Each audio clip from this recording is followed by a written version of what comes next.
Do you have the problem that you go to print and then you don't see anything on the SD card? I'm going to teach you step by step how to do it, how to fix it.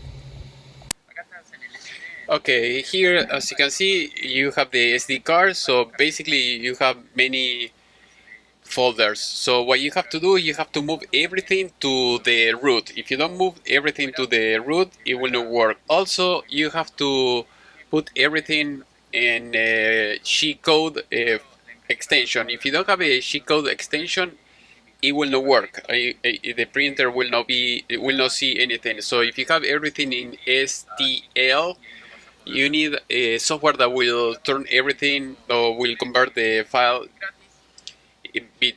from STL to GCODE. So I found the software that is called SLIC3R, at least for Mac. You can get surely any other software that can work on this type of files.